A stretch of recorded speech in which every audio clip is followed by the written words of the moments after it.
Now, I'm very excited to bring back a college basketball betting specialist in Justin Perri from Shot Quality Bets. You can follow Justin on Twitter at JustinPerry8. Justin, the madness continues into the week, my friend. How the heck you doing? Hey, dude, thank you so much for having me on the show. I love the odds makers. I love what you guys put out. Big shout out, of course, to all of you guys over there who have done a really great job throughout the whole season. Always happy to join the show. We've had a few great discussions, so really excited to jump into the bracket. How have I been doing though? I mean, I wake up and it's like, that SpongeBob meme where everyone's running around because they forgot his name. Like that's kind of how I wake up every morning. And there's just not enough sleep. There's not enough hours, but it is really the best time of the year. I can't wait for the games to start tonight. We have 3 or 4 hours from the recording time to the first four.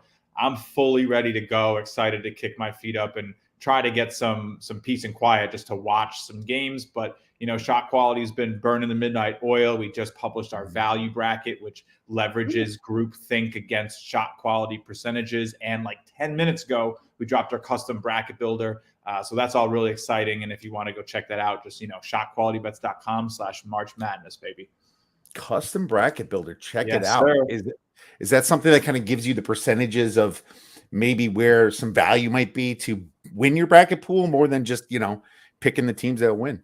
Exactly. So we have parameters like, experience, 3-point possession, like points per possession rate, 3-point frequency, free throw rate, free throw percentage, recent performance, shot quality, net rating. And you can move the sliders on a scale from 1 to 10 to create your own unique blend. And then it populates the entire bracket for you with percentages on each game based on what you've given. So pretty cool one. Very excited about it. Something we actually had last year, a little bit under wraps, but we are giving it away for free. Anybody can go to shotqualitybets.com/March Madness to check that out.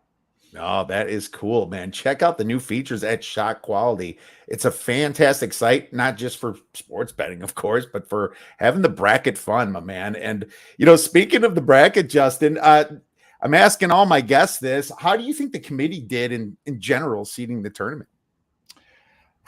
Yeah, that's a really interesting question. I think there's a few spots where teams might be under or overseeded. I always love looking at like the bracketologists, what they actually submit in, the bracket matrix competition. That's really cool to follow along with. Feels like the committee snubbed Rutgers a little bit. I think that was the pick that everybody had to get into the tournament that didn't. They instead gave the spot to Nevada, it appears.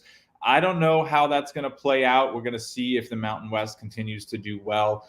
They've beaten expectations over the last few years in the tournaments, especially, against the spread. But a couple really interesting spots. I think Memphis is really interestingly seeded, might be a little underseeded. Purdue getting that really tough 8-9 game with FAU Memphis. I think that is a gauntlet over there in the East. The West is a gauntlet. And I think, the two top regions, the South and the Midwest, have a little bit of an easier time for those 1 seeds to make it over there. We'll see how that goes. But I do think Alabama did not get the toughest look.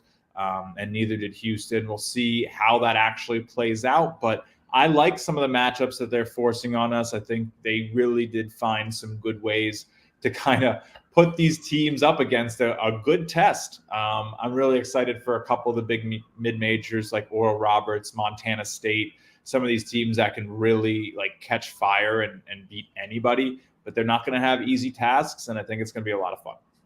Oh, it's going to be a ton of fun, man. Yeah, I mean, this West bracket, are you I know. kidding me? UCLA, which people could have thought without the one injury, they could have won it all. Kansas is Kansas, the returning champion. But, I mean, the 3 seed in Gonzaga, I mean, there's a lot of efficiency sites that say the last month Gonzaga is the number 1 team. And then you have one of the biggest sleepers is TCU at the 6 seed. You got UConn underseeded as a 4 seed.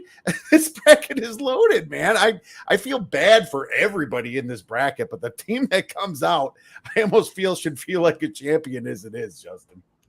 Yeah, it's pretty nuts. There's so many options to come out of that region. Honestly, I don't even know. I haven't finished my bracket. I don't know if you're the type of guy who does like one or multiple, but like I'm in a bunch of different bracket groups. I haven't even had the chance to sit down and really start like making my personal choices. I've made my bets.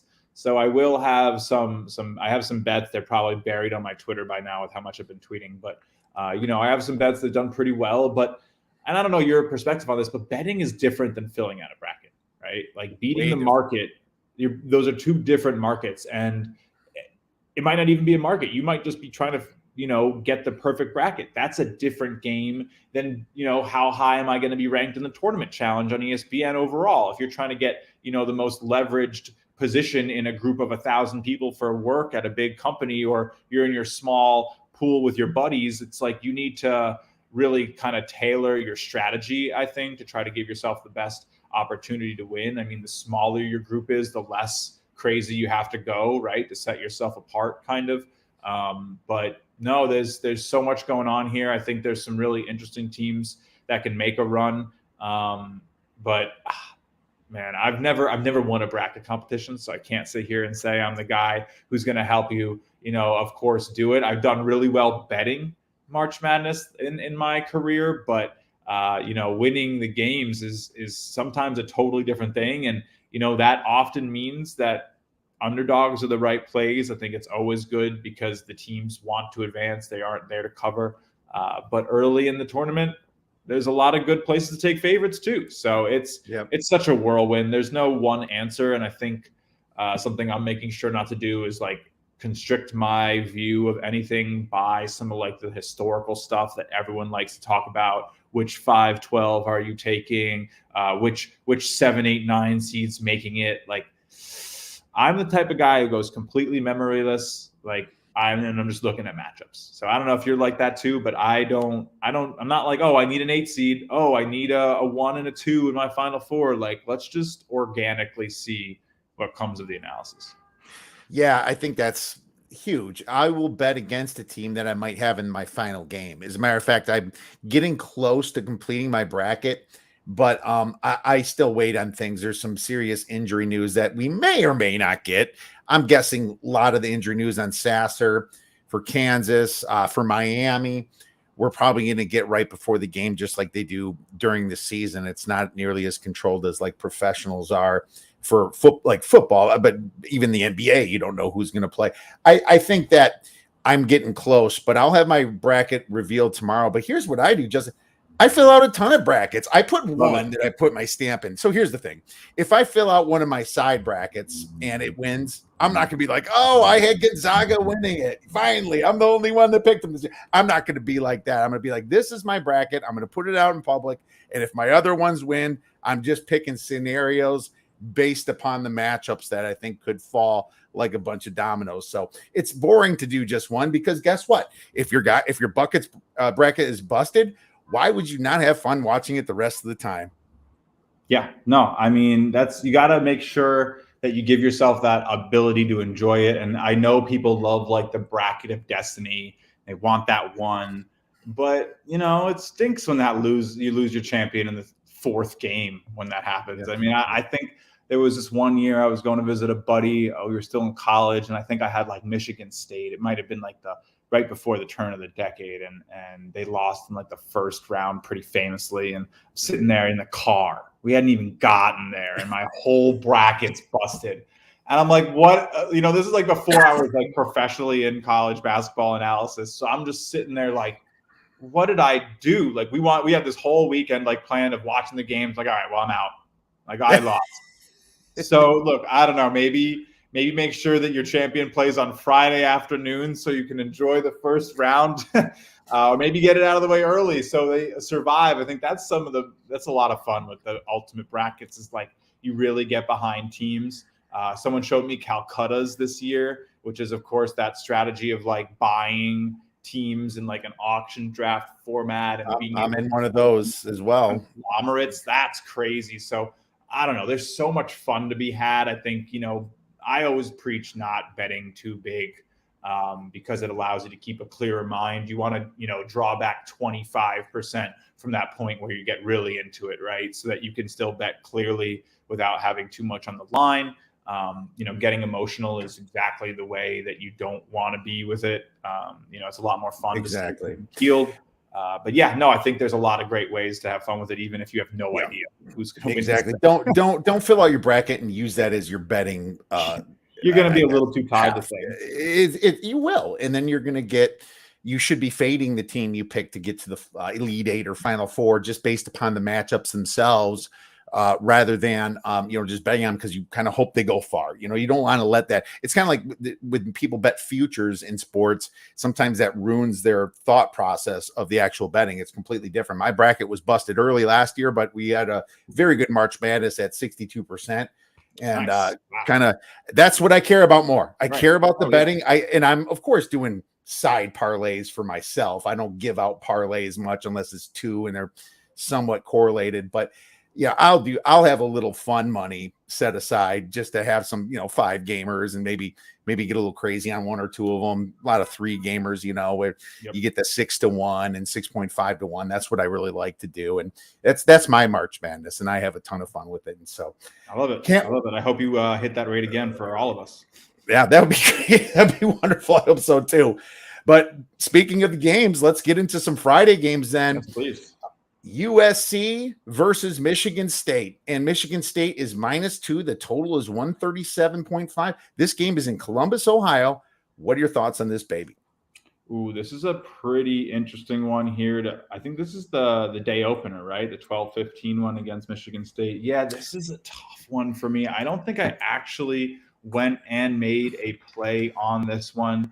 I feel like it's pretty close. Hold on, let me just pull up what we're projecting it as. Yeah, we do have this right at the line over at Shot Quality. We're going to make it 67-69, which is going to put us right at 136 points and right at that -2 odds. We do have Michigan State advancing, but it's going to be close. I feel like USC has a good path ahead of them if they can get out of this one, right? Like this is a big spot for USC. I think there's going to be a good amount of value here on them, but I'm probably rolling with Michigan State in my bracket. And if I had to, I think that Michigan State wins. This is scenarios where, especially with small spreads in the tournament, you can count on teams not just giving up. So like the way that you're not covering this spread is if you're not covering if Michigan State wins, really only if they end up hitting a buzzer beater down 2 or down 1 and they end up winning by 1, right? Like if they're winning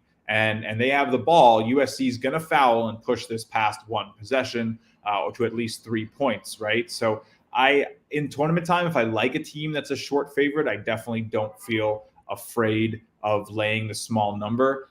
It takes a lot of craziness, and there is going to be plenty, but it does take that craziness to lose a small line like that on 2.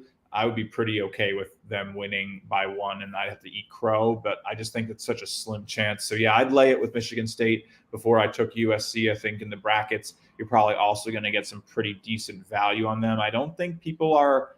I mean, look, Izzo's a great March coach. We know it. And I would be shocked to see him lose first round, even though I told that story about how 6 years ago I got burned, but we'll see how it goes.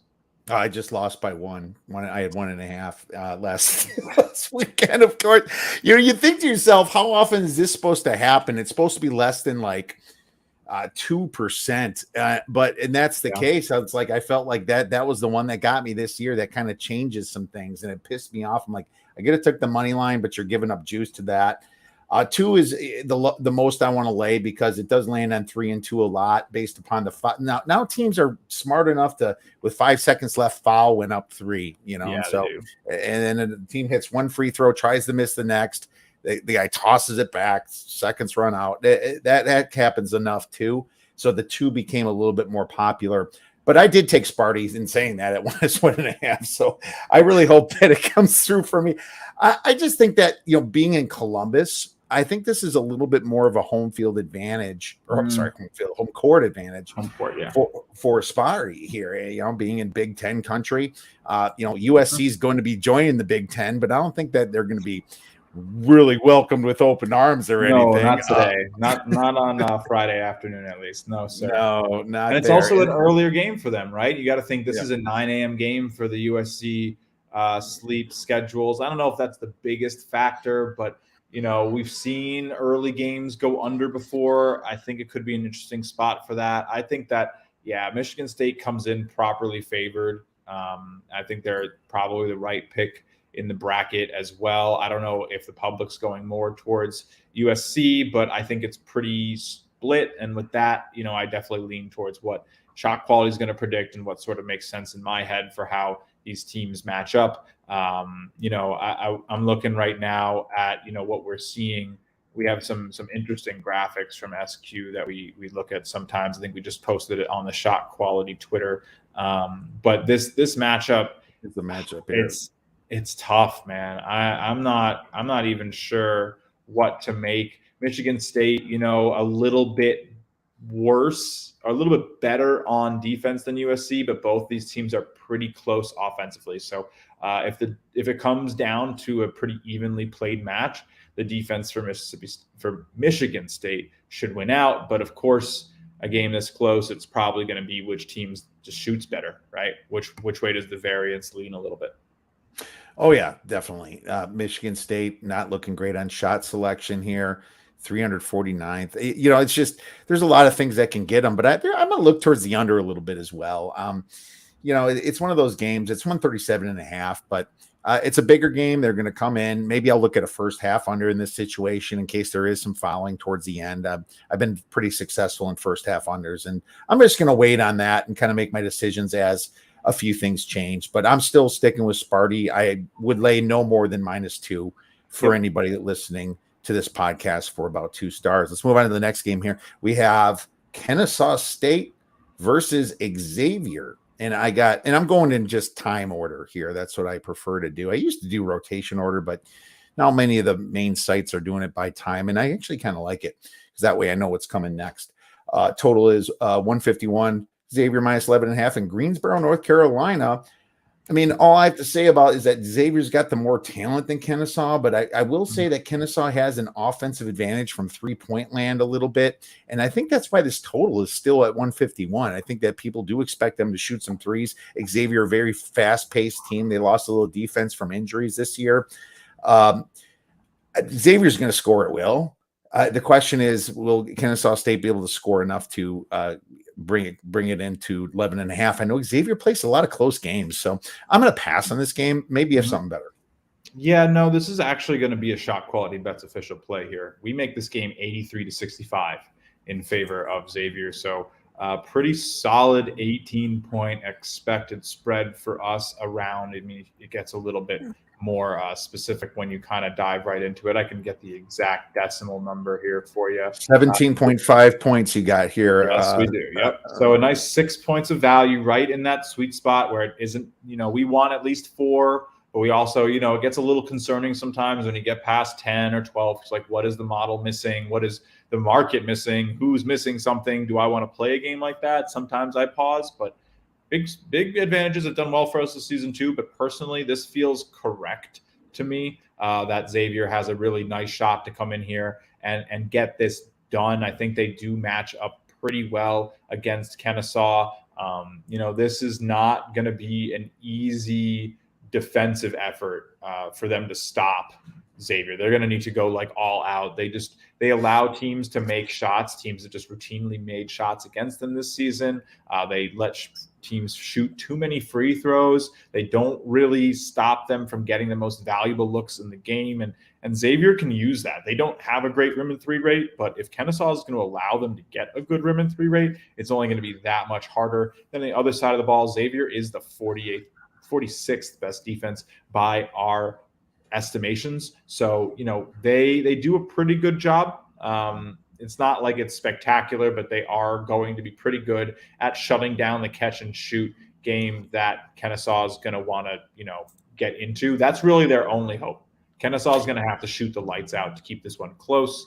And if they don't have the shooting, or if Xavier is able to lock down those perimeter shots, it could be a rough day for KSU, who is like dancing for the first time ever, by the way, right? So yeah. They were just like a 2-win team 5 years ago. They don't really have much to lose here. Even if they get dominated by Xavier by 30 points, this has still been a massive, massive success for this team, who deserves to be very proud. And I think, that's something that gets very interesting in terms of trying to figure out situationally, Are they going to be fighting tooth and nail if they're down 15 with 5 minutes to go?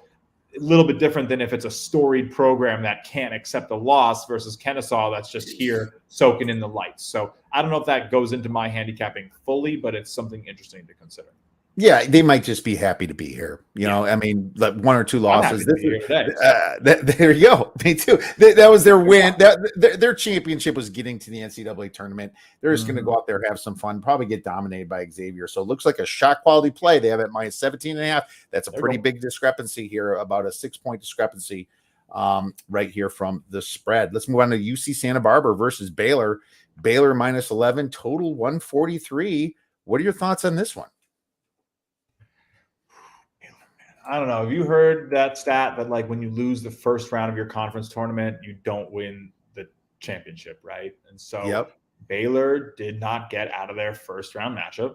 So does that mean we just have to throw them out the window? I don't know. I mean, this is still one of the most dominant guard play teams that we've seen this season. Some of the other big guards in this side of the bracket are, not going to be able to keep up. I think there's definitely some value in a bracket style competition going against Baylor at a certain point, but their side of the bracket's pretty interesting. UC Santa Barbara likely then going to play Creighton, who's going against NC State, but that game could go either way at a 6-11 line there.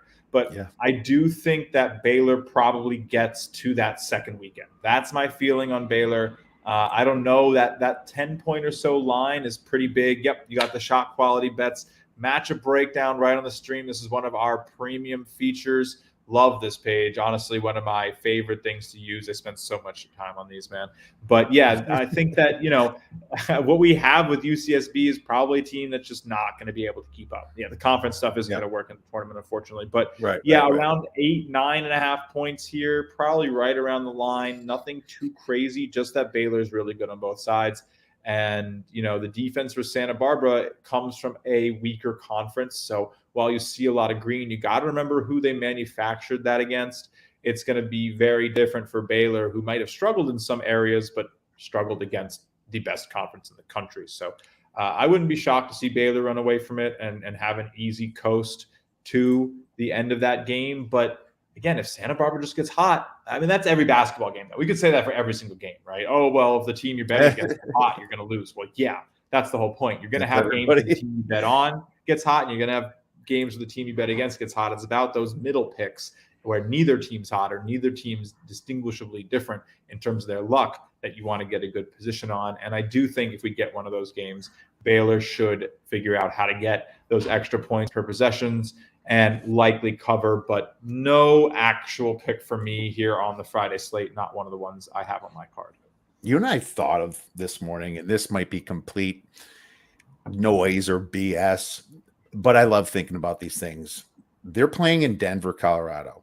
Well, who's another big team playing in Denver, Colorado that fans love to travel for? And when I say big team, I mean big basketball team, the Zags.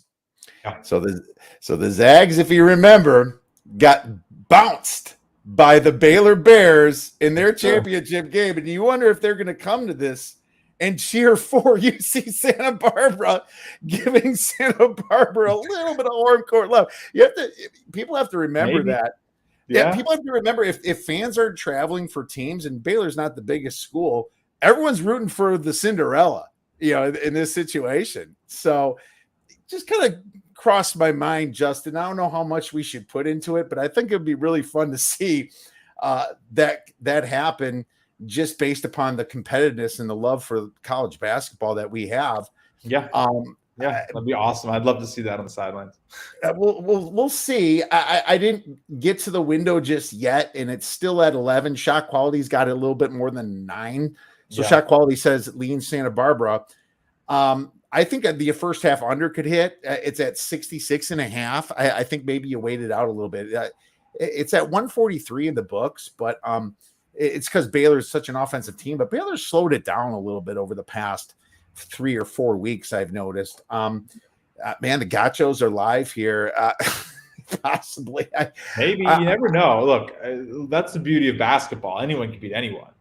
But yeah, and they're at 312 in average possession length. Santa Barbara's going to be able to rebound the ball better on offense because Baylor gives up a ton of second chance points too. I'm not there yet, but I could see myself having a little piece of Santa Barbara on Friday. We'll see how things are going for that game. Next game, VCU versus St. Mary's. St. Mary's is -4 now. The total on this game is pretty low. Let me bring it back up here. Yep. I've looked at this one a little bit. I think 123 going on the over actually makes a little sense. So, you're saying it's low. I think it's a few points low from like the perception of VCU. Both these teams are happy to score and move the ball. It might not be at the fastest possession rate, but it's going to be faster than probably what we're being billed here by the books. So I definitely lean over on that one. It's another one where I'm not actually playing anything on the game itself. I don't have a spread pick. 4.5, 4 are out there. I like St. Mary's. I think VCU definitely has what it takes, but the St. Mary's team feels like they're putting together something pretty cool. VCU, the A-10 didn't even get another team invited. Like VCU had to win their championship. Shot quality expected them to lose to Dayton in their championship. So maybe got here on a little bit of a hot streak, could have a bad game following it. Feels like a spot where I want St. Mary's, who has played tight with some pretty interesting teams out there in that WCC. I mean, that was no schlub of a conference this season, right? And so I think they're going to have the advantage in terms of the competition they've seen. So I'd roll St. Mary's, and I'd feel a little bit better about the over than the side, but no official play there for me. Well, Shot Quality does have it at 4.5, and they have it going over by about 1.5 from the 123. 123 is getting stupid low. I can see some desperation by St. Mary's here at the end. I did play VCU at the 5.5, so I got some great line value on it. I just kind of saw it coming down. You're right. The Atlantic 10 was not that great this year at all, but you can also say the same thing for St. Mary's, the way they finished their season. They kind of, the BYU, they took care of them, but Gonzaga kind of showed them who they really were. And St. Mary's, I love their coach. They're doing such a great job there. And I hope they keep, expanding and getting better and better over the years. I would love to see that. But I just think this could be a very close game. And that's why I liked VCU when I took it at the 5.5. And I would probably still like them a little bit at the 4 too, Justin. So little disagreements. Okay. Yeah, no, it's definitely nothing wrong with it. We have to disagree a little, but yeah, no, I think it's going to be a good one. This is going to be probably a game that comes down to the last 3 or 4 minutes against the spread. I do think St. Mary's probably advances, but VCU has some playmakers. They actually lead shot quality as a whole in terms of shot selection. There's no better team on offensive shot selection than VCU. So again, it begs the question, who were they taking those shots against, right? Are they going to be able to manufacture those same shots against the defense like St. Mary's? They were against the A-10, which, Loyola Chicago was terrible. And LaSalle is in that conference, and UMass, like the A-10 feels just like a transfers starter conference, I was seeing people talk about it today. Like, it doesn't feel like a lot of players are going to end up finishing their careers in an A-10 type conference. And so, especially with the transfer portal and everything now, I just think that that's the type of stuff that leads to these teams not having the experience long-term, right? This is a decently experienced group, but I don't know. I think that they could definitely fall prey to the St. Mary's team. Should be a great game though. Depends again, outside of someone getting red hot. I think St. Mary's can maybe get the advantage on a possession by possession basis. All right. Well, hopefully St. Mary's plays a little better away from home, because they have been faltering a little bit away from home. VCU's been pretty good away from home thus far. Let's move on to the next game, and that is Vermont versus Marquette. Marquette is -11 total in this game, 143.5. This game is being played in Columbus, Ohio. It's interesting. I looked at this one. I didn't make a play. I I think that both of these teams kind of like have a little bit of advantages when it comes to playing against the defense based on style and a few other things. Marquette's weakness is really rebounding the ball. They're 242nd on offense, 319th on defense in rebounds. That could make a short tournament if you're missing your shots and you can't get the rebound. The Catamounts tend to slow the pace down, and they're not good at defense either. And that's why this total's a little higher. They shoot very well in the American East Conference, but that's a bad conference, Justin. You know that. It's not a good conference. They really told us it's a bad conference this year with this seeding, right? I mean, I feel like especially Vermont and Colgate got the same treatment of these rough matchups, even though they're perennial returners to the tournament, right? They always get here. They've given good fights, won some interesting games. These teams are not untested in March. But the committee really was like 15 for you, Colonial, 15 for you, Patriot, and 15 for you, America East. And like basically like you guys better be thanking your lucky stars you're not playing a 1 seed is kind of what they're out here saying today. And I don't know if I agree. I think it's a big wake-up call to some of these teams. I mean, we're seeing it with Colgate. Shot Quality loves Colgate. It's where Shot Quality got its start. If you don't know the story, our founder, Simon, is actually a Colgate student. Me and Simon have had big discussions on this show about his Colgate days and how he became an assistant doing analytics and all. And now we're here, man. Yeah, it's insane. It's insane. But, as much as we love Colgate, and they're actually my alma mater's rival, which is a hilarious story, but I went D3 to Hamilton College, just like 40 minutes away, kind of didn't like each other, but we're still on the same team now. And I just think Colgate and a team like Vermont, they're kind of getting told like, hey, you want to get taken seriously in this tournament and not be slotted against one of the 8 best teams every time you come to play. You might have to leave these terrible conferences where most of the teams are outside the top 300 in Division I. So I don't know. Vermont still has a chance, right? Shot Quality loves this play. 6.5 is what we make the line. Of course, it's sitting at 10.5, which would put it right around to play. I grabbed it at 11.5 when the line first came out. So I do believe we would recommend 11, but 10.5 is just about where we'd say be careful. It's not like it's going to be the worst pick. We are all playing for a pretty similar scenario of 10 points. So you don't get a new loss condition. Well, you do get a loss condition. You don't change your win condition, right, is the important part. So 10.5, we're just playing for that double digit or less margin. I think Vermont has what it takes. Of course, talk about VCU, talk about the run they made with Shaka Smart, who now hasn't won a tournament game since 7 straight losses. So I think that's an interesting place. And the team might be worried. They might be sitting there concerned about how it's going to go. Are they going to get unlucky? And I don't know. I like points when that starts to swirl, right? Because, the coach just wants to win. The coach doesn't care about a 10-point win, and it might end up being 9. So I like the points. I know it's one of the sharper plays. I've seen a lot of smart guys on it. So we're grabbing the 11.5, still like the 10.5 as well. Vermont, their rim and 3-weight says that they're going to have some success there here on Shot Quality. And I like that. Now, Marquette will as well. I'm not going to be trying to dive to the under here. I think Shot Quality's got it very close to the total in this game as it is. It's almost like they made the line from this, but not from a side perspective, because Vermont, you're right, but a lot of great points, 7 in a row. That's got to be in the team's head. It's not like the team doesn't hear this, listening to this radio in local, obviously in Milwaukee. This team's hearing the same things, and that could make them a little bit more nervous here.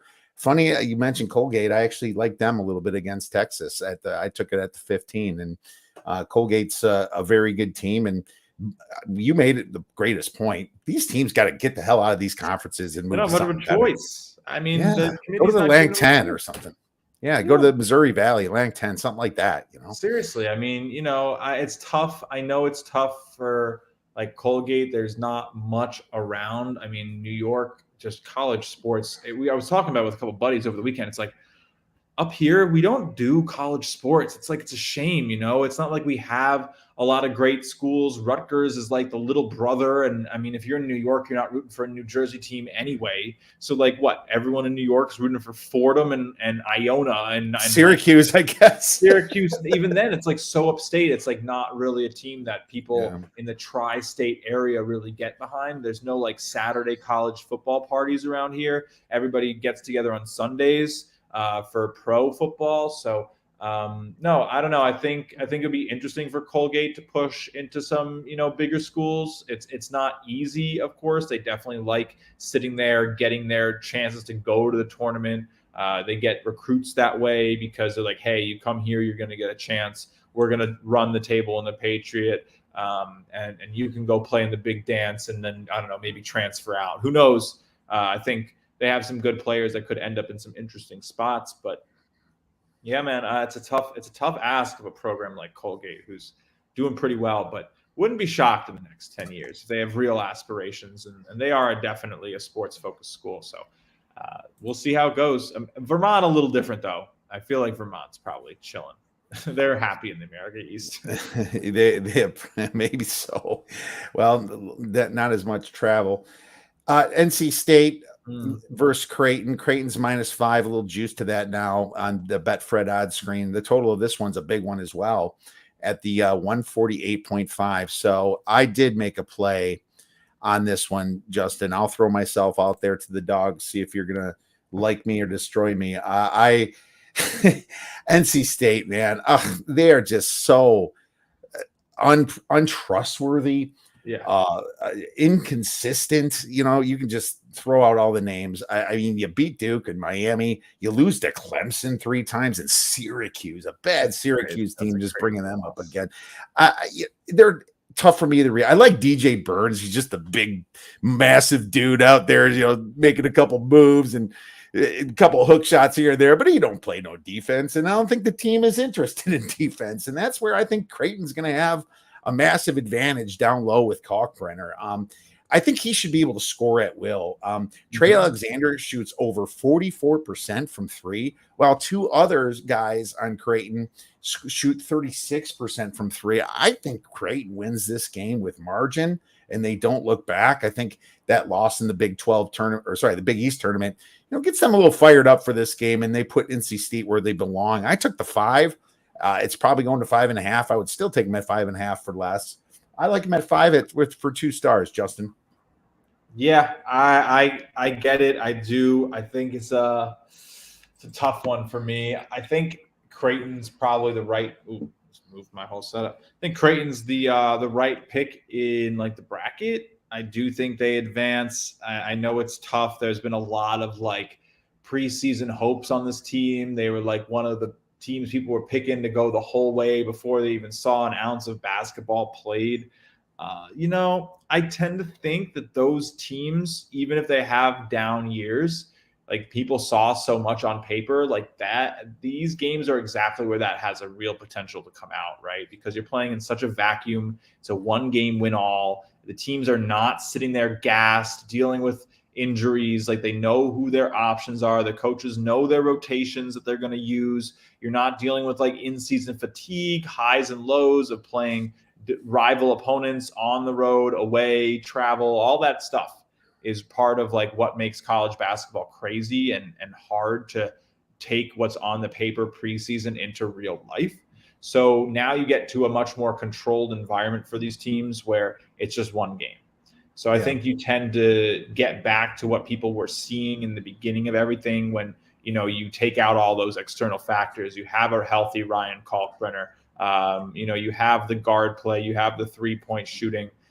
I tend to lean Creighton as well. NC State, my only concern is that like, if I just go off my gut, man, I'm going to end up picking against like every ACC team against Duke. And I feel like everyone's going to do that. Yeah, so, me too. Yeah. It just feels like we're probably getting terrible lines fading ACC teams. It just in a general sense, because I think the ACC is better in general, but I also have massive problems with Virginia's matchup. Yeah, and they're hurt too. Yeah, they are. They're very hurt. I mean, how many ACC teams are even in this? You have NC State, It's you have Duke, Virginia.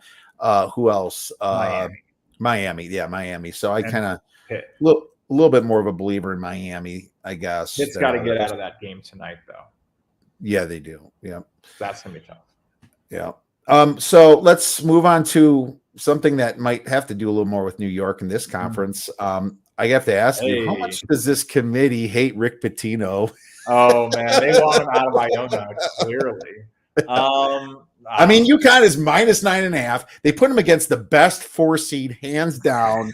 And UConn, and this is played in Albany, New York, man. They And it's said funny. the same thing to him. They said, do something real, dude. Don't go to the MAAC and run the. I mean, they could barely run the table. They almost got beat by Niagara. It felt like there for a hot minute. Yeah. Niagara tied the game in the second half of that final or the semifinal, and even Marist gave him a little bit of run in the final. And Marist looked like one of the worst teams in the country at points this season. So like. I don't know, man. I think Connecticut can blow by this team. They are missing some players, of course, still that weren't healthy all season. Nelly Jr. Joseph and Walter Clayton Jr. are great players, and Dennis Jenkins has like some of the best quickness I've seen, but that's just not going to compare to the depth and the size that this UConn team is going to bring. They are the 5th rated team in our shot quality ratings. They have been really high in our ratings the entire season. Mostly because a lot of their losses that sort of helped the market sort of lose, I guess, faith in this Connecticut team were seen as shot quality wins. And a lot of their bad losses were actually really close games. And a lot of their smaller games were actually really expected to be bigger. So that's exactly where shot quality comes in and says this team is better than you think. And Connecticut, we would have put them on the 2 line if we got to choose the bracket. So I would have put them on the 2 line as well. Yeah, so it's a pretty tough spot to say the least for Iona. I don't see him getting out of it. Maybe they cover on some late game craziness. If Clayton can, if he can just get hot, they have a chance to cover. But winning would be, I mean, I would be so upset I didn't go to Albany. I'll tell you that much if they win. That's gonna, because I'm a Westchester kid. Like that's the team I have. Like I grew up like 35 minutes from New Rochelle, so I hope they do it, but I just don't see it happening. I mean, I took the under, and shot quality agrees with me at least on that. Here's the thing: I am also worried about UConn in tournaments because for some reason they just have not been getting it done in the first round of the NCAA tournament. Last year, they were kind of a sweetheart pick, ranking 20th in the nation or something. They lost to New Mexico State the very first game, and that was practically a home game. I thought that was like in the Northeast somewhere. I think it was Vermont or something where they played last year. Losing at New Mexico State, head scratcher. In 2021, they were ranked about the same, and they lost to Maryland. It's like they're almost kind of got the Shaka Smart issues going on. No tournament in 2020.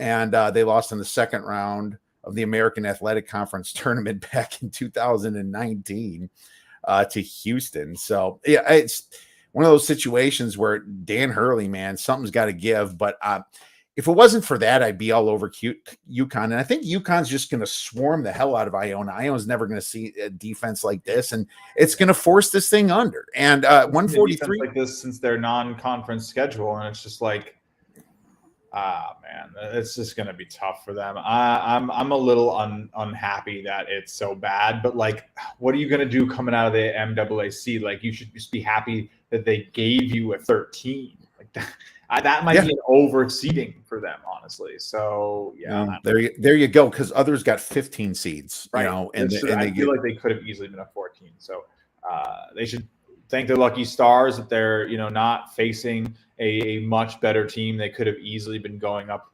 against something like Xavier or even I don't know. I feel like they might have found better matchups on that line. Kansas State seems like kind of more beatable than Connecticut, so they might have actually gotten hurt. I mean, Gonzaga might be more beatable than Connecticut at this point based on how these teams play. I mean, I know Drew Timme would cause major problems, but I don't know. It's interesting to see how some of these like missed seedings or my opinion, of course, one opinion, but they create some interesting effects here. Yeah, it's maybe it was misseeded on both sides. They shouldn't have been at 13. They should have been at 15. And UConn should have been at 2, and they should have been facing each other anyway. So great points on that. Let's go to Providence versus Kentucky. Kentucky -4, total is 145.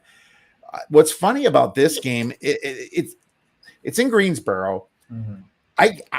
Kentucky's another one of those teams that has burned my tickets. I think I was on them during their little losing streak, and I got pissed, and I started fading them, and they started winning. It's just one of those that got me both ways. Then they start losing again, and they're all over then they lose to Vanderbilt without Liam Robbins. You're like, what the heck is going on? Inconsistency with Kentucky. Yet you have Providence with Ed Cooley, who doesn't play a ton of defense this year. And I love Cooley. I think he's a great coach, but man, they can get lackadaisical on defense too. I mean, I think that I would probably dive to the first half under here, and I'll probably lean it.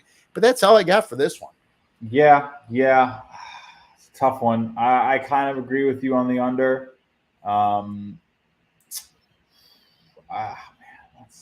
It's difficult. A tough. My number is probably 3.5 Kentucky. Yeah, so I think I laid the 3 with Kentucky when it came out. Okay, but and so some nice value on it. I think probably that's what I saw was the line felt a little small. Yeah, shot quality's got it at about 7 actually. Yeah. So that's kind of like what at this point of the year, especially like beating lines is really like the name of the game. Because, and I don't know if you agree, I would assume you would, but like these games are so crazy that like you can't sit there and say that for sure a play is going to win. So your best chance at being profitable is to beat the close. And have the right line against other gamblers, against the books, however you want to talk about it.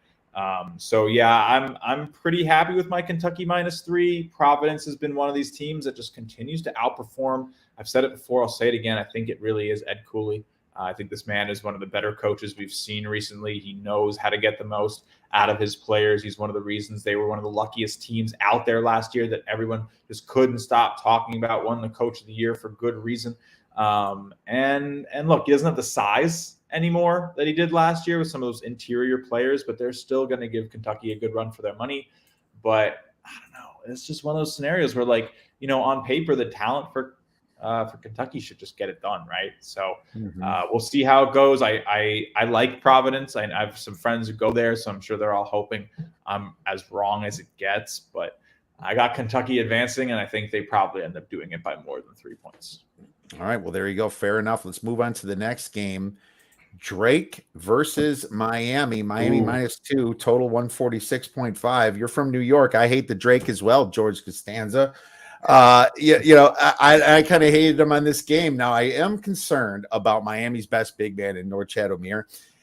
And I'm not sure. I think he's going to play. I mean, they say he's walking, right? And if you're an NCAA tournament guy, you're probably going to play. But here's the thing. I always like to be on teams that everybody fades for an injury because it almost rallies the rest of them. And they start just playing a lot better just for that one game bump. And then the next game is where they kind of tank. So I don't trust Miami laying points. I did take a money line play on them, laying -130. Shot quality has Miami winning this by 1.7 points anyway. Miami's backcourt's very good. And I'm kind of like you here saying that the ACC is a little underrated now. It's funny. This conference used to be overrated to me. They're underrated this year. Well, because everyone thinks they're terrible. So it's a lot easier for them to be underrated, right? Like if they, it's a little different, but no, I mean, I'll do my best Jerry Seinfeld for you here. I'm actually, I don't think I can actually do it on camera. I love the Drake. There you go. That was okay, Justin. We might have to. Right. Look, I sit in New York. We got to have our Jerry Seinfeld imitations ready to go.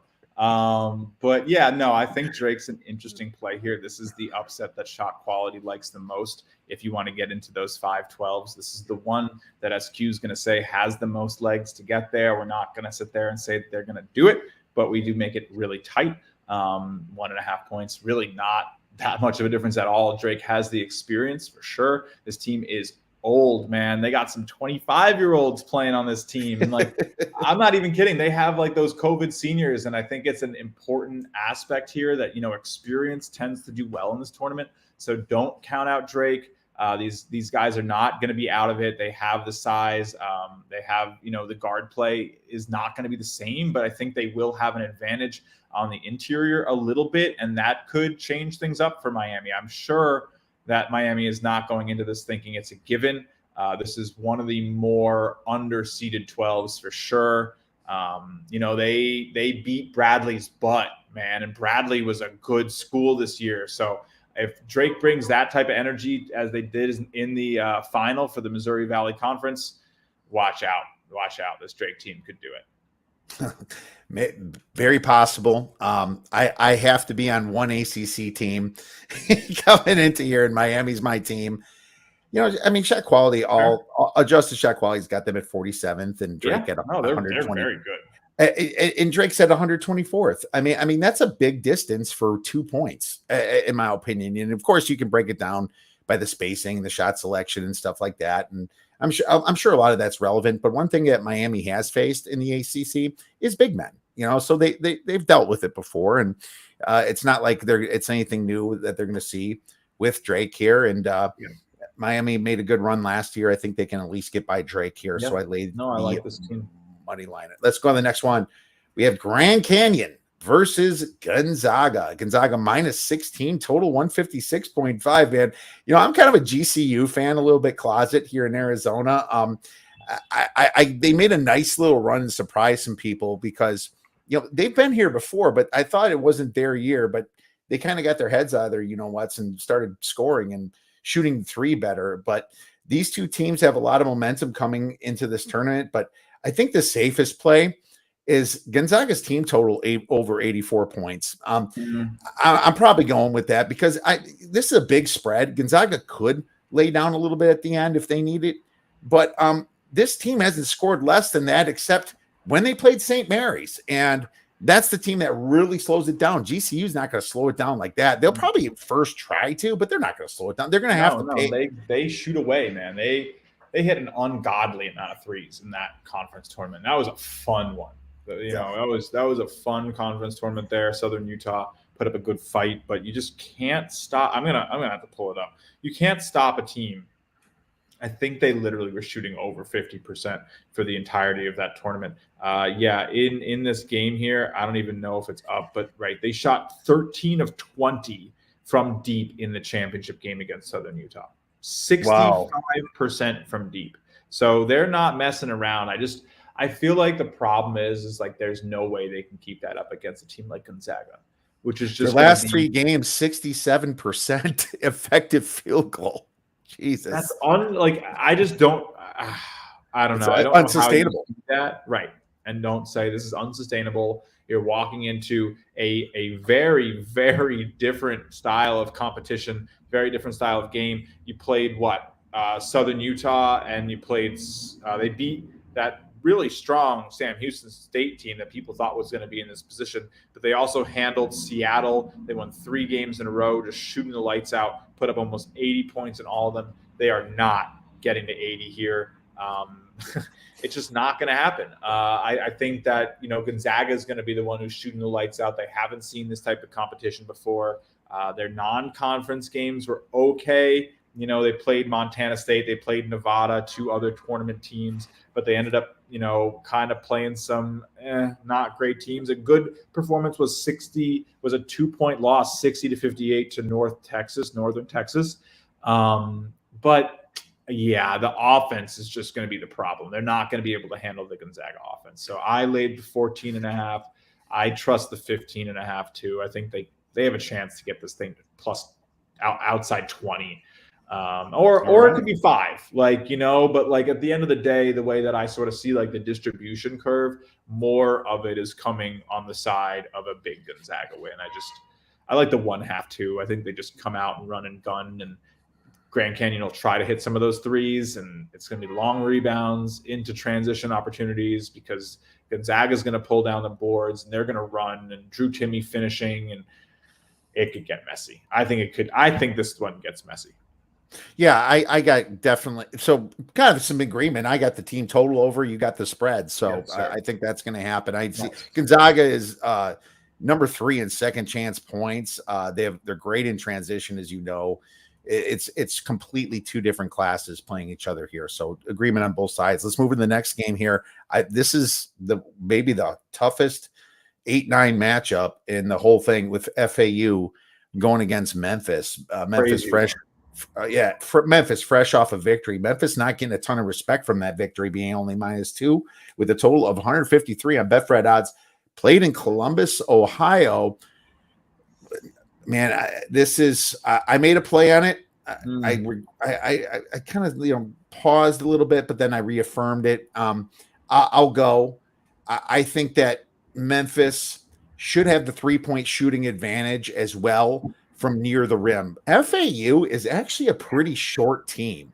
They have good guard play, but if their big center Vlad Golden gets in foul trouble, it's over. I don't see how they can stop Memphis here. I'm a little concerned the Tigers' turnovers, they do get a little sloppy, and there's a trend Kyle Hunter talked about that teams that turn the ball over and that are favorites do not bode well in the tournament. But I think they've also cleaned it up since midseason. Yep. And FAU is in a terrible basketball conference in Conference USA. I think they're very overrated from a lot of the efficiency sites. Shot quality has it a 4-point spread anyway. I'm laying the points -2, and that's one of my larger plays for 3 stars. Love it. Love it. Yeah, I actually grabbed that 1.5. I literally played right after the lines came out on Sunday night. So I've gotten some favorable movement. I have some picks that obviously have gone the other way on. I think most of those are Thursday as of now. But yeah, I mean, Kendrick Davis is one of my favorite guards in Division I right now. What I've seen out of FAU, I mean, obviously the offense is really spectacular, but the defense they did okay for Conference USA standards, but I'm not really excited about a team that looks like they just had teams shoot terribly against them. They, as you said, they are one of the shortest teams in the country. Their average height is 76 inches. Which is 77.1 is the average, puts them at 329th. Pretty small. They're not going to get any extra love on that from Memphis, who isn't too much bigger. But the thing is that like Kendrick Davis is like one of the best players in the country. DeAndre Williams has the size inside and is one of their better contributors.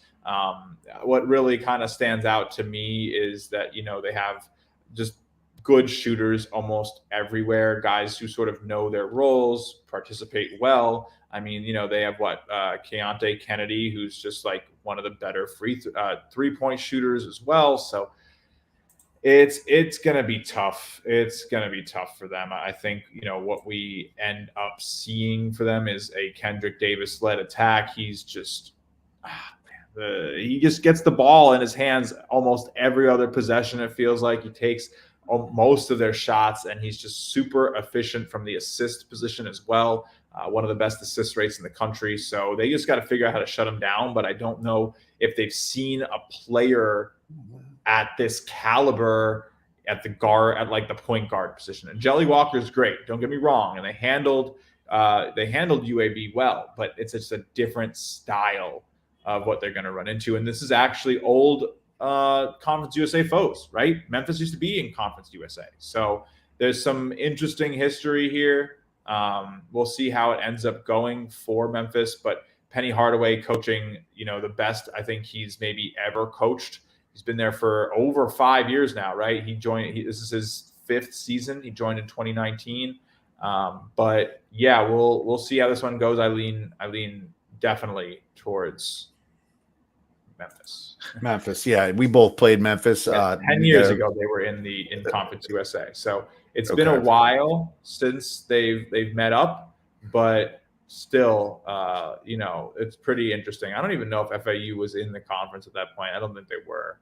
Well, Memphis won the NIT in 2021, and that was pretty impressive. So that was with Hardaway.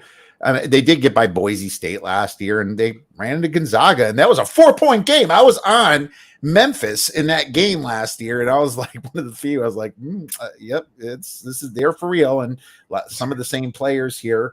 DeAndre Williams was on that team for sure. it's a solid Memphis team, and they should take care of it. Penny Hardaway gives me a little reservation. Just their turnovers do a little bit, and maybe because they beat Houston, but this is definitely a large play for me. Let's move on to the next game. We have Montana State versus K-State. K-State -8.5, total 139. This is in Greensboro, North Carolina here. I'm going to pull up the shot quality. And I do have a little bit of a derivative play on this one, my friend. I am going with Montana State with the first half. Okay. And there's reasons why. I think Kansas State is a little bit overseeded. I don't think they're a real 3 seed. I think they're more of a 5 or 6 seed, which is still good in my opinion. But I was very surprised to see Kansas State there. They're sloppy with the ball, ranking 299th in turnover percent. They only rank 124th in effective field goal percent. Now, Jerome Tang's been a fantastic coach, and he's shocked the world that this team did not finish last. Everyone was predicting them to finish last. Yeah, they almost got the actual regular season title, and I took a 100-1 future. And they almost did it too. That I at least look, I had a nice leverage spot because they had some, there were some scenarios where it was either all right, this happens, or they could win. So I was just able to bet into those scenarios, and I did okay. Came away with like a 10-1 win, which we're not going to be mad about. Had a chance to go for 40 if they actually did it. But no, it's an interesting spot here. I honestly like Montana State too a lot, and I really think for Jerome Tang, this is a game where he wants to get out of this matchup alive. And when you're getting points in that type of scenario, you want them. And Montana State is one of these teams that if they get hot, they could be the Cinderella. Let me tell you right now, this team they have the size, they have the shooting. If they match up properly, if they run their offense properly around some of the stronger guard play that Kansas State has, I mean, look, they're going to have a challenge with another one of the better guards in the country in Noel, but this is going to be a little tighter. I like the points there too.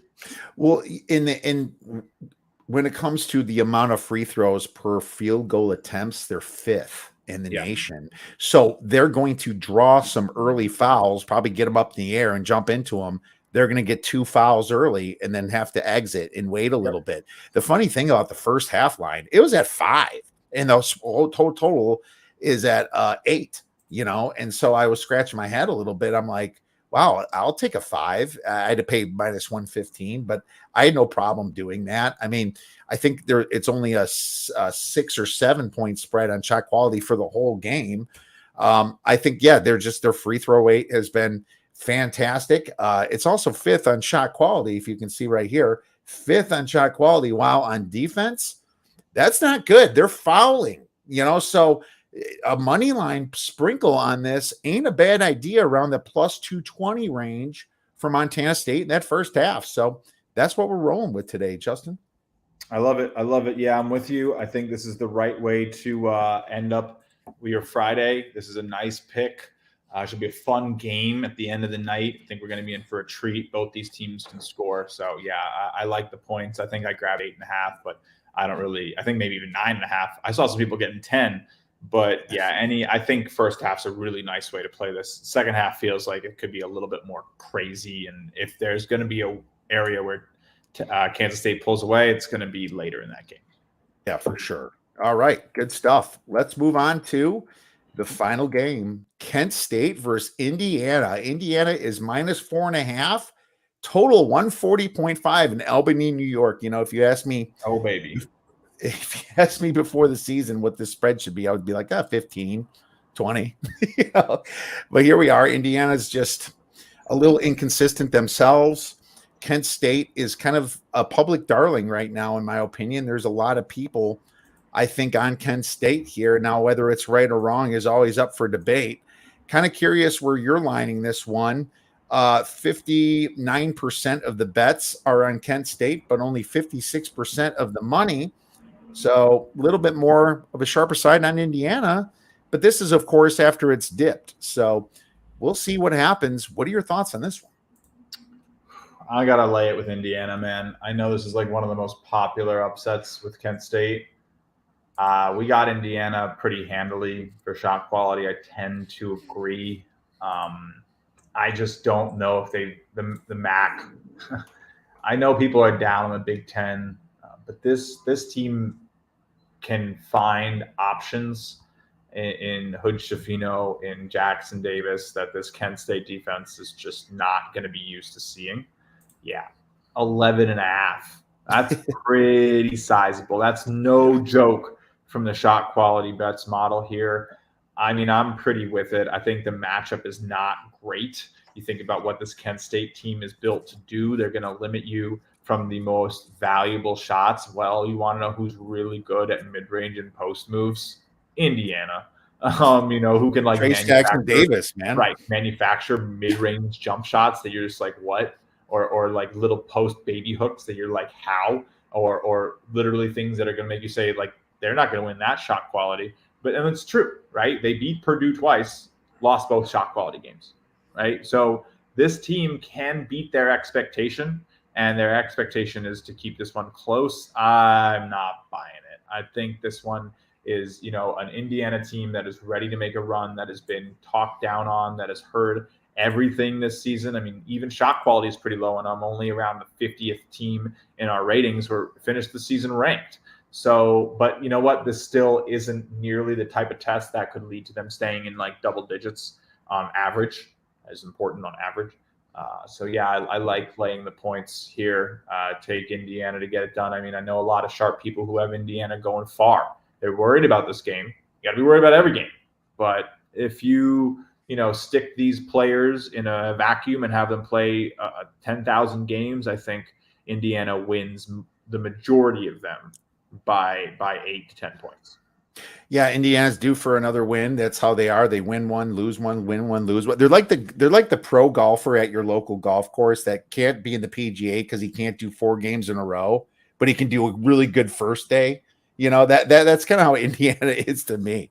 They'll just come up, but they're not consistent enough to go through a tournament, but they are consistent and easy enough to win that big first game. And being at a 4.5 point spread is a little disrespectful if I was those kids kind of coming in. This was preseason, the best team in the Big Ten. They did have some injury woes, obviously losing Xavier Johnson earlier, CJ Gunn, Geronimo. He's kind of out and in, but they still have enough guns, like you said, with some of their star players to win, like Hood Schifino, and of course Trace Jackson Davis is one of the better centers in the whole. Yep. Some sites have him ranked 3, so there you go. Yeah, I'm with you. I'm just wondering if I'm going to get a better number. Maybe it's just going to force it down to 4 or something. So this is kind of where the public could influence a little bit more than just the sharp money. Similar to Super Bowls and stuff like that. The first day, of course, people are going to be doing some dog parlays and stuff like that. So that's keep that in mind. Be responsible and keep it in mind. But yes, yeah, no, I agree. It's. I don't think we're going to see too much movement, honestly, at this point. But I think the odds are pretty set. Maybe a little as people get into like Wednesday night, you might see some movement, but I'm thinking we're pretty set on lines. I think I really like my plays, feeling good. Just got to figure out who the heck's going to win my bracket. And I'm all right, my man. Well, we just covered all the Friday games minus the play-in game yet because we don't know what's going to happen. But anything else out there maybe for tonight or tomorrow or Thursday that you kind of really liked? Yeah, the shot quality team really likes Mississippi State tonight. We did catch it. I think there was a book error, honestly, like right after Selection Sunday. Like I'm pretty sure DraftKings accidentally hung a +2 that I was able to get some money down on before they flipped it to a -2. But we still like that game tonight. Texas Southern, another team shot quality likes a lot. So, and then also Arizona State, if you want another first 4 matchup. And yeah, we have Mississippi State getting this done. Look, Mississippi State, you see that big glaring red mark on the leftmost column here? That's shot making, man. They have not made their shots. But if they do, they're not losing this game. That's what if this team shoots like above 35% from the field tonight, I guarantee you they don't lose. There's no way this is some barn burner over. Maybe if you like overs, take Pittsburgh to score a lot. Mississippi State doesn't score a lot because they just don't shoot well. So they make great shots and they give themselves chances to make shots at a good rate because they take good looks. But tough sell. The +2 was too good to be true. I think Mississippi State on the money line now is a little bit better than the -2. I think they do make it through. Pittsburgh has been one of these teams that I've gotten flamed all year from betting against and saying is lucky.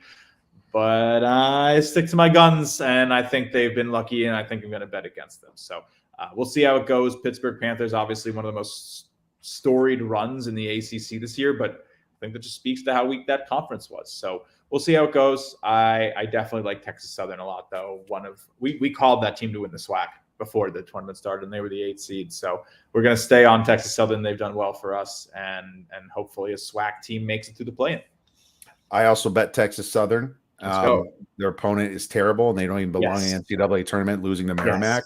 And I took ASU as well. Wasn't it that Merrimack's ineligible, right? So yes, they were ineligible. So which is BS. I hate that rule. We saw Bellarmine did not exactly do well last year in this spot. So yeah, I think this is like a little bit of a fraudulent team. Take Texas Southern, deserves to be here. I mean, you want to talk about bad conferences? The NEC. Right up there with that America East. Like these 16 seed conferences are bad, but you know what? The SWAC can play. We saw it, man. Teams like Power 5 schools, Power 6 schools went to SWAC arenas this year and lost. So don't sleep on the SWAC. Texas Southern can get this done. I really like them tonight. They beat ASU. They did. Exactly. And didn't like Colorado go to like Jackson State or something and lose too? Yeah, I don't even know. Something like that. But crazy. But hey, thanks for having me. Really love breaking down the Friday games. Hopefully we have a great tournament. Where could all of our listeners and viewers get your great information? Well, you see the Twitter right here, Justin Perri 8. Definitely give me a follow over there. Putting stuff out all the time. My picks, I use Action App to log it. Same name if you want to just follow those picks along. But the really good stuff, honestly, is at shotqualitybets.com/March Madness. Sign up with your email, and you get access to that bracket builder. Create your own simulated bracket by changing sliders on shot quality, parameters. It's a really, really great tool. Highly recommend it. You also get our value bracket, and then members get, of course, plays for every single game emailed straight to you twice a day. So should be a fun tournament with all that in our pockets. Justin, always a pleasure having you on. Love your insights. Glad we line up on 90% of these games. Sir. Let's go. Always a good thing. I'm so excited for March Madness. Enjoy the heck of the games. I'm going to be tweeting at you. And like I said, everyone, make sure you follow Justin Perri on Shot Quality. Had a blast, Justin. Hey, me too, man. Thanks for having me, and I'll see you next time.